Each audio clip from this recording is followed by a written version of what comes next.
ఇక ఆఫ్రికా దేశాల్లో Ebola virus విజృంభిస్తున్న తరుణంలో ఏపీ ప్రభుత్వం అప్రమత్తమైంది. వైజాగ్, తిరుపతి, విజయవాడ అంతర్జాతీయ విమానాశ్రయంతో రేవుల్లో ఎలాంటి నిఘా పెట్టారు, ఐసోలేషన్ వార్డుల ఏర్పాటు, కిట్ల లభ్యతపై మంత్రి సత్యకుమార్ యాదవ్ ఇచ్చిన ఆదేశాలు క్షేత్రస్థాయిలో ఎలా అమలవుతున్నాయనే దానిపై మరిన్ని అప్డేట్స్ మా ప్రతినిధి శ్రీనివాస్ లైవ్ ద్వారా అందిస్తారు. చెప్పండి శ్రీనివాస్. విజృంభిస్తున్నటువంటి ఎబోలా వ్యాధి ఏదైతుందో దానికి సంబంధించి ఆంధ్రప్రదేశ్ లో పూర్తి స్థాయి పర్యవేక్షణ ఉండాలంటే కూడా మంత్రి సత్యకుమార్ యాదవ్ నిన్న సమీక్ష నిర్వహించారు. అయితే ఈ సమీక్షలో ప్రధానంగా కొన్ని కీలక అంశాలను కూడా ప్రస్తావించారు. ఎయిర్పోర్ట్ ప్రధానంగా ఆ ఇంటర్నేషనల్ ఎయిర్పోర్ట్స్ ఎక్కడైతున్నాయంటే ఇది విజయవాడ కావచ్చు, తిరుపతి కావచ్చు, అదేవిధంగా విశాఖపట్నం కావచ్చు. ఈ ఎయిర్పోర్ట్ లో నుంచి ఇతర ఆఫ్రికా ఖండాల నుంచి వస్తున్నటువంటి ప్యాసింజర్స్ ఎవరైతే ఉన్నారో వాళ్ళందరినీ కూడా ఇమ్మీడియట్ గా ఎబోలాకు సంబంధించినటువంటి టెస్టులు గతంలో మనం కరోనా టైంలో చూస్తే ఎలాగైతే విదేశాల నుంచి వస్తున్నటువంటి వ్యక్తిని ఎలాగైతే ఆ టెస్టులు నిర్వహించారో కరోనా కోవిడ్ టెస్ట్ నిర్వహించారు. అందరూ ఐసోలేషన్ వాటికి తరలించడం, క్వారంటైన్ చేయడం ఎలా అయితే చేశారో ఎబోలాకు సంబంధించినటువంటి ఆ వ్యాధికి కూడా సంబంధించి అలాంటి టెస్టులను నిర్వహించేటువంటి పరిస్థితి కనిపిస్తుంది. అంతేకాకుండా ఎవరైతే ఇక్కడ ఎవరైతే ఆ దేశం నుంచి వచ్చినటువంటి ఈ దేశం నుంచి వచ్చినటువంటి వాళ్ళు ఎవరైనా అలాంటి సూచనలు కనబడితే కనుక వివేల వ్యాధికి సంబంధించినటువంటి సూచనలు కనుక కనబడితే కనుక వాళ్ళ పక్కన ఉన్నటువంటి వ్యక్తిని కూడా టెస్టులు చేయడం, ఇద్దరిని కూడా నిర్ధారణ చేయడం, టెస్ట్ నిర్ధారణలో కనుక పాజిటివ్ కనుక వస్తే కనుక వాళ్ళిద్దరిని ఇమ్మీడియట్ గా క్వారంటైన్ చేసే విధంగా కూడా చర్యలు చేపడుతున్నారు. అయితే రాష్ట్రంలో అంటే ఆఫ్రికా ఖండంలో ఉన్న పలు దేశాల్లో ఇప్పటికే ఎబోలా వ్యాధి విజృంభిస్తున్న నేపథ్యం కూడా మనం చూస్తున్నాం. అక్కడ మరణాలు పెరుగుతున్నాయి.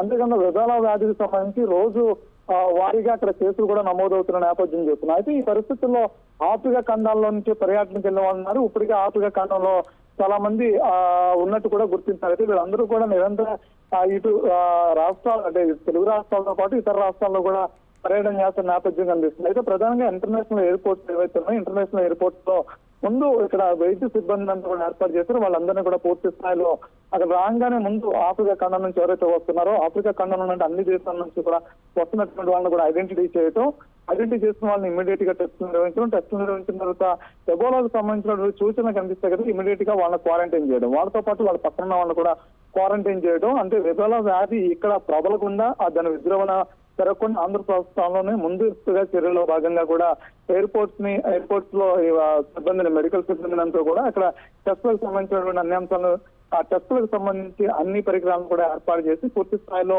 ఎబోలా వ్యాధి ఆంధ్రప్రదేశ్ లో విజృంభించకుండా ఉండేందుకు చర్యలు చేపట్టినట్టు కూడా మంత్రి సత్యకుమార్ యాదవ్ తెలిపినట్టు తెలుస్తుంది. అయితే ప్రభుత్వం దీని మీద ఇప్పటికే ఆ ముందస్తు చర్యల్లో గతంలో కూడా కొన్ని కీలక ప్రకటనలు చేయడం కూడా జరిగింది. ఎబోలా వ్యాధి సంబంధించినటువంటి ఇది వైద్యం లేనటువంటి ఒక వ్యాధిగా కూడా ఇప్పటికే అనేక సందర్భాల్లో వైద్యులు గుర్తించినటువంటి నేపథ్యం చూస్తున్నాం. అయితే WHO చేసినటువంటి ప్రకటనలో కూడా ఎబోలా వ్యాధి సోకినటువంటి వాళ్ళు చాలా జాగ్రత్తగా ఉండాలని చెప్పడం జరిగింది. అంతేకాకుండా దీనికి ప్రధానంగా వైద్యం లేదు, దీనికి ఎట్లాంటి వ్యాక్సిన్ కూడా లేకపోవడం కూడా ప్రాణాంతకమైనటువంటి వ్యాధిగా దీన్ని గుర్తించారు. కాబట్టి సో ఇలాంటి ప్రాణాంతకమైనటువంటి వ్యాధి త్వరగా విజృంభించేటువంటి అవకాశం కూడా ఉంది. కరోనా టైంలో ఎలాంటి సూచనలు అయితే చేస్తారో సేమ్ అలాంటి సూచనలు చేస్తూనే ముందుకెళ్తున్న నేపథ్యం కూడా చూడొచ్చు. కావ్య.